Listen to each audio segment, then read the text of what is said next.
Welcome back to the Sacred Soul Roots podcast family. I want to invite you right now, wherever you are, whether you're driving, doing chores, or resting, just to drop your shoulders and let's take a deep collective breath together. Inhale presence and exhale the noise of the outer world. Even though Angela and I are recording across digital space today, coming to you from two different cities, I can see her beautiful face on my screen and our energy feels completely unified. How you doing over there today, Ange? Just looking at your face through my screen brings me an immediate wave of peace. It's a beautiful reminder that physical distance is nothing when souls are aligned. I'm so incredibly grateful for this virtual sanctuary that we've built, and today's conversation feels heavier, deeper, and just more necessary than ever. It really is.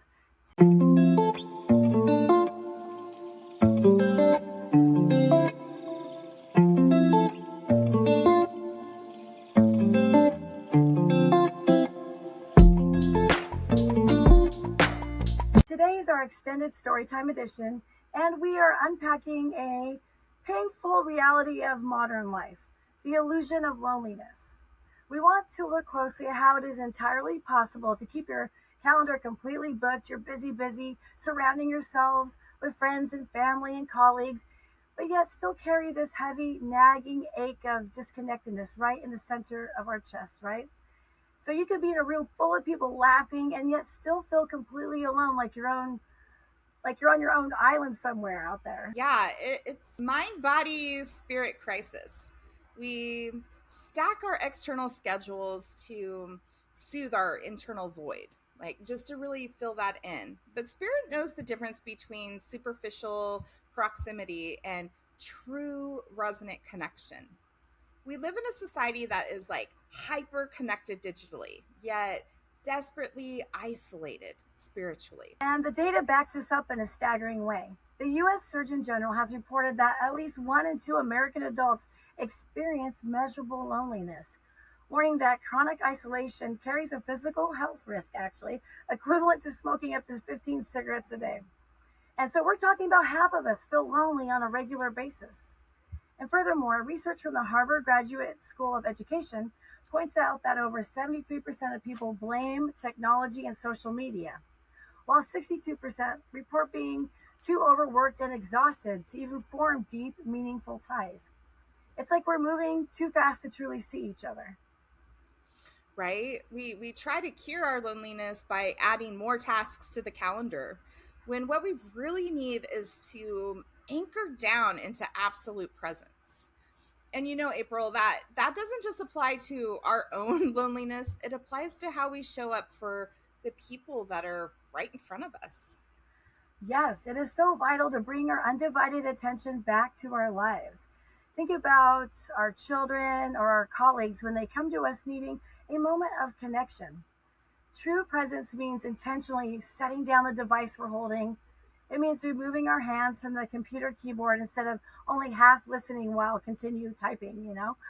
It means choosing not to glance down at our watch when someone else is actually trying to share their heart. Yeah, it really is about quality over quantity. Like, it doesn't have to take hours, just 2 minutes of direct eye contact and full soul presence can entirely alter someone's day. Maya Angelou famously captured this truth with a quote that says something like, people won't necessarily remember what you did or exactly what you said, but they will always remember how you made them feel. And when we offer someone our absolute undivided attention, we make them feel seen and valued and fundamentally less alone in this vast universe that we live in. Offering that really deep, unhurried presence is exactly what reshapes the final chapter of my grandmother's life. Like, a few years ago, as her Alzheimer's started to get worse and progress pretty rapidly, my soul screamed for a shift, and my family was thinking about putting her into a nursing home, and that wasn't something that I was willing to do. So I knew I couldn't just squeeze her into a frantic schedule to give her the real care that she deserves. So I made that terrifying but deep aligned decision to like quit my governmental job entirely and become her primary full-time caregiver. I remember when you made that leap, Ange. It was a massive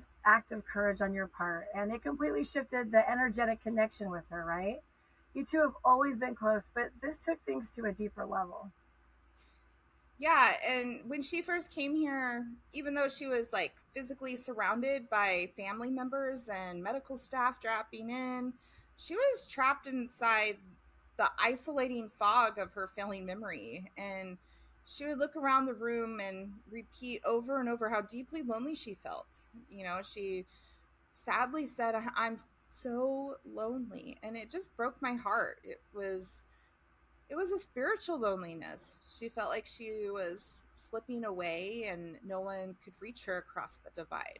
But because I had cleared my schedule for her to be her full time caregiver, I stopped rushing and I began spending hours just being near her. And I didn't try to fix her memory or I didn't try to hurry to the next task. I would just hold her hands and look at her into her eyes and just try to match the rhythm of her breathing and meet her soul to soul, like really connect with her. And after spending that type of dedicated quality time together, something miraculously started to happen. The heavy fog of her loneliness at least seemed to melt away.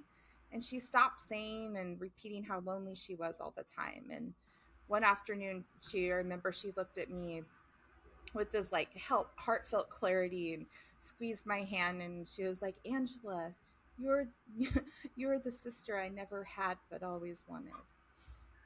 Oh, Angela, I love that. And that gives me chills every time you tell that story. By stripping away the busyness of the outside world, it's like you were there for her and you gave her true, unfiltered presence. You became that sister energy for her, a timeless, unconditional bond that reminded her she was safe, seen, and never truly alone. Hearing you speak about caregiving reminds me of a story about my sweet and spicy Grandma June. Grandma June spent her entire life as a devoted caregiver for others. And in fact, she even moved closer to my family home specifically to become the full time primary caregiver for my other grandmother who required complete around the clock care. I used to make trips to visit the grandmas in their shared house, and I wish I could visit them today. I'm sure you remember Grandma June, Ange. I And do. she was a fiercely independent woman. And I will never forget her looking at me one time and stating with absolute certainty that she would never be in a position where she needed someone to help take her to the toilet. She just said that was going to be it. And if she ever got to that point, she would like will herself to pass away first. Wow. Yeah, she was a true caregiver through and through, like completely comfortable giving care, but super resistant to receiving it for herself. Yes, that's true. It's like the universe has a way of introducing us to the medicine of vulnerability. A couple years later, my grandma June was diagnosed with lung cancer and given, you know, I think just about like 5 to 6 months to live. And her house was not too far away, so I made the point to drive down there on the weekends often. During one of those weekend visits, I wanted to give her some love as she was still working caring for my other grandma every day, but also slowing down a little bit because of her illness. It's like I remember sitting on the porch and talking with her for hours. And it just happened to be that day I asked her what she wanted for breakfast, then lunch, and then dinner. And I remember that night she wanted taco salad, and I was happy to make it for her. And it was so cute. She ate it with like pure enjoyment and savored each bite and telling me how good it was.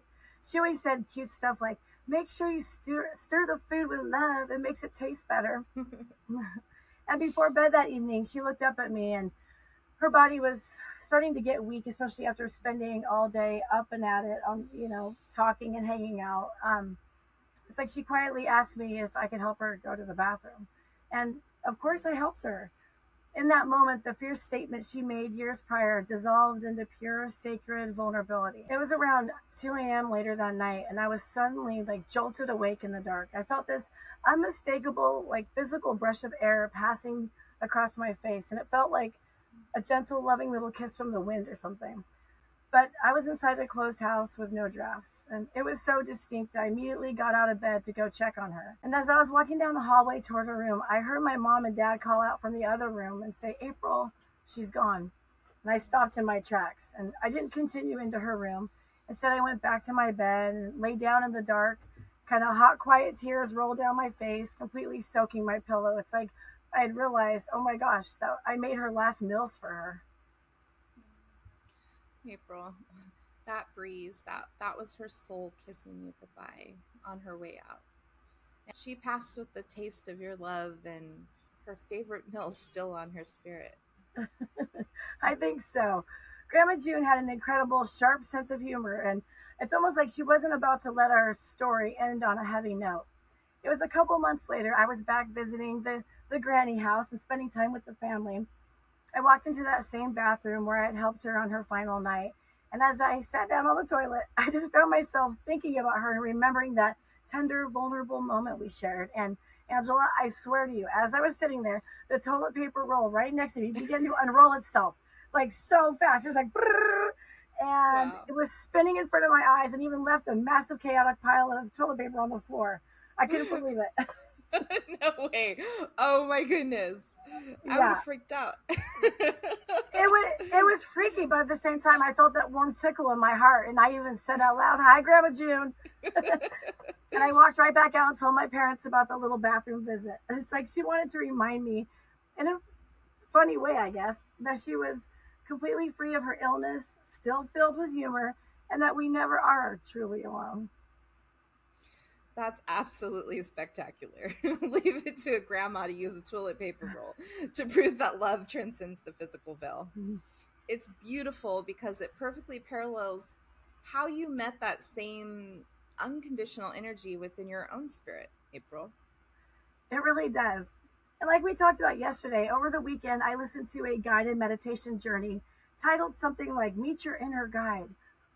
And so I was able to enter into that deeply meditative state and connect with what some call, I guess, the inner guide or inner helper.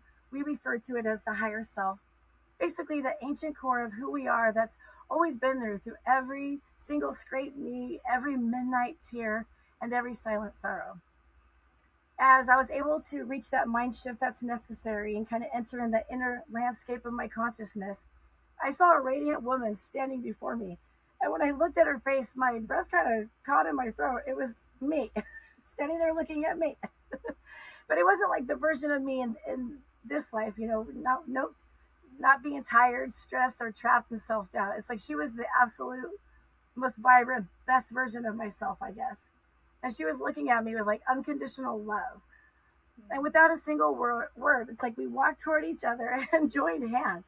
And then we like leaned over our bodies this way and like made a heart shape between us. It was really cute. It's like we were standing there physically and spiritually like bonding. And I even said to her, "You feel like the sister I never had."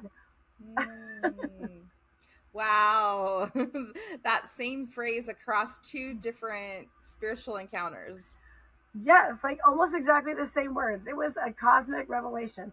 I realized right then that the ultimate medicine for loneliness is recognizing the most faithful protector, ally, and friend or inner helper you will ever have is already living inside of you. Your higher self knows you from the inside out and has been there with you through thick and thin. And it's like they know us even more than we realize, right? It's wonderful to know we're never truly alone.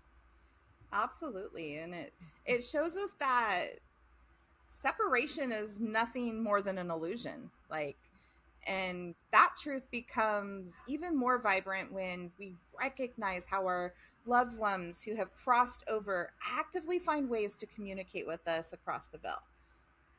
They really do. And it reminds me of your beautiful story about the silver coins, Ange. You got to tell us.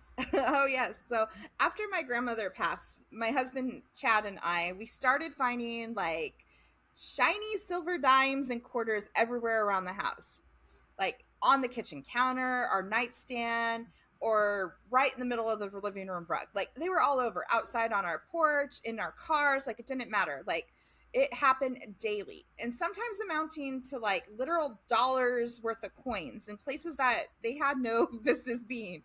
And every single time that a coin gleamed in the light, Chatter I would pick it up and say out loud, "Thank you, Grandma." It was her undeniable way of letting us know that, in a way, that she was still with us, that she was sending us messages like, "I am safe, I see you, and you are never alone." Mm. Signs from the other side are tailored specifically to what we need. Maybe you needed some money. No, I'm just kidding. For instance, when you were like driving down the road, feeling completely isolated, thinking intensely about a loved one, maybe who's passed, and suddenly a specific song that comes on and almost like defines your relationship with that person is playing on the radio, and those vivid, luminous dreams where you wake up knowing down to your bones that it wasn't just a dream. There was more to it. It's like you can still feel the warmth of their hug and the actual space, time, and energy you shared with them during that holy nighttime visitation. Exactly. In fact, one of our beautiful clients shared a story with us recently that illustrated this perfectly. So, this person had lost her father unexpectedly sometime last year, and she was just carrying this immense weight of grief, like feeling like her anchor was totally gone. She told us that one afternoon she was sitting on the back porch and feeling entirely alone in the universe. And she called out loud to her dad, asking him for a sign that he was still with her. The moment the words left her mouth, a brilliant blue jay just landed on the railing right next to her. And it didn't fly away, it just sat there. It tilted its head and looked directly into her eyes for what felt like an eternity. But here's the kicker. When she went back inside later into her house, she was still thinking about that bird encounter, and she accidentally knocked over a jewelry box. And rolling out onto the floor was a vintage tie clip belonging to her father that she had forgotten that she even had. And here's the thing, stamped right into the metal of that clip was an image of a bluebird. That image gives me full body chills. It's like a direct, multi layered response from the universe.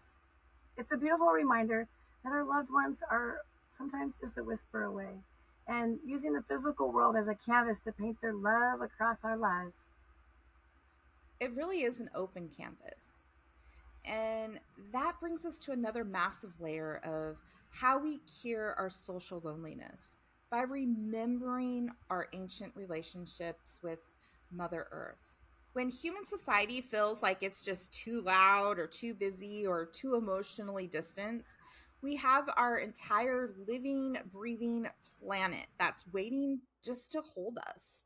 Like when we step out into the grass barefoot, or when we lean your back against a trunk of a tree, you're plugging back into a massive consciousness that's a network. Mother Earth doesn't care about your booked calendar or your social media status. She is constantly communicating with us through the rustles of the leaves and the warmth of the sun on our skin, and that steady, unyielding support of the ground that's beneath our feet. You can never truly be lonely when you realize you are kin to the trees, to the wind, and to the soil.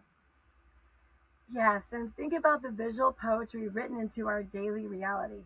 Think about the rising and the setting of the sun, that daily golden promise that no matter how dark the night gets, the light will always return to hold you.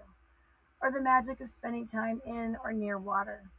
When you sit by the rolling ocean, a rushing river, or even a still, quiet lake, you are watching the earth breathe.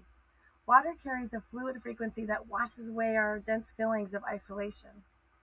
When we gaze up at the flash of a shooting star in the night sky, we are looking at the remnants of creation whispering, "You are part of this vast, gorgeous design." Oh, and the moon, April. I am so captivated by the moon and by the moon cycles. There's this beautiful true story of how ancient navigators and travelers would use the moon as an emotional anchor when they were completely isolated on long journeys. They recognized that even if they were thousands of miles away from their families, separated by dark oceans, They were looking at the exact same glowing pearl in the sky. The moon became their cosmic mirror. And think about her cycle. She goes through phases where she is completely dark and hidden and invisible during the new moon. And it looks like she is entirely alone in that void. Yet we know she hasn't vanished. She is just resting, regenerating, preparing to pull the tides and slowly reveal her brilliant full light once again. When we align with the moon, we realize that our quiet phases aren't punishment, they are sacred preparation for our next expansion. Mm. That is so beautifully poetic, and love that. The earth is constantly reflecting our connection back to us. And speaking of unconditional natural bonds, we cannot talk about overcoming loneliness without honoring the beautiful sacred spirit of our pets and animal companions.